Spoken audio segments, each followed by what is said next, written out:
Hey, today we're looking at the Lexus RX350, the F-Sport Edition or F-Sport Package, which takes this highly successful midsize SUV and makes it just a little bit edgier. You can't overstate how successful the RX350 is for Lexus. It's their #1 seller by far here in Canada, and it's loved by Consumer Reports, also J.D. Power and Associates for its reliability and its durability. And people who have these vehicles absolutely love them. It appeals to a wide range of people, and in order to appeal to those buyers that want a little bit more in the way of driving dynamics, that's why they've made this F-Sport. It's a premium model though. The regular RX350 starts around $46,000. If you want the F-Sport Edition, it's $55,400. For that, you get a slightly unique look.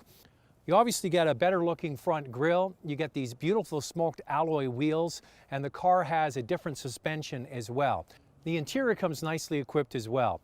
Now, what makes the RX generally, not just the F-Sport, such a popular product? Well, first and foremost, it's got the Lexus badge on the front, and it's finished with the level of materials and craftsmanship that people expect from a luxury brand. But it's not overly expensive when you compare it to many of its German rivals. As I mentioned, the base model starts at $46,000. You start looking at an ML from Mercedes or X5 from BMW. This offers some good value. So the big difference between the regular RX350 and this F-Sport is the transmission.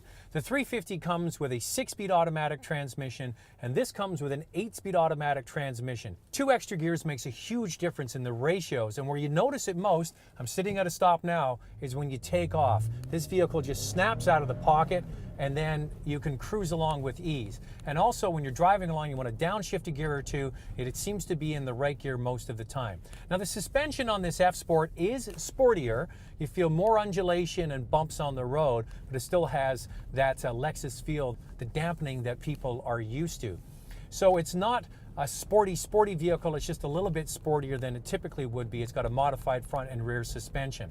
Now the thing is that I feel like I'm sitting up higher in this vehicle than I would, say, in some of the competition. It feels like you're getting the feedback from the road that you want, but the center of gravity is a little bit higher. So I would say that somebody that's looking at a typical RX350, if you want a slightly more dynamic ride, this is the one to get. And there's also another big advantage with the F-Sport over the regular 6-speed version.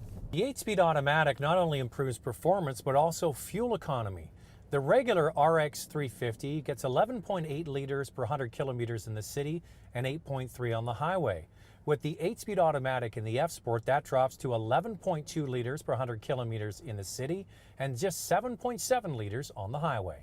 There is a reason why this is their best-selling vehicle. It has mid-size car dimensions on the inside for a family of 5, lots of cargo space in the back. You sit up, you can see out, you get the all-weather capability with the standard all-wheel drive system nicely finished on the inside, and the price isn't that exorbitant that a lot of people can't get into it. Now there's no question when you get in the RX350, it's covered with beautiful materials, it's nicely put together, but this vehicle is getting on towards the end of its life cycle, and even though it has some fabulous features, it is kind of looking a little bit dated in some ways.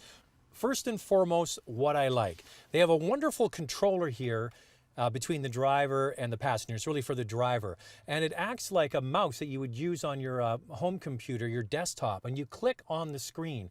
And the reality is, after about a minute of this, especially when you're driving, it's so second nature to you, and it actually feels exactly how you would use it at home.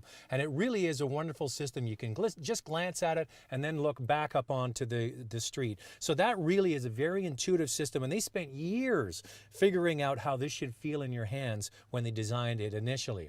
Also, the seats are leather covered, they're perforated, you get heated and cooled seats on this model. But one thing is, I got in this, and it's been a while since I'd driven an RX350, I couldn't figure out where the seat heaters were. And then I finally found them. They're inside the glove box, which just seems like an odd place for it. And the dashboard, even though it is functional, it's looking a little bit tired. They could freshen this up and bring it to the standards that you're seeing. Even cars like Cadillac with their Q system look much more polished than this. Some things that they could also improve, the tuner is way over on this side to change the radio if you want to do that manually.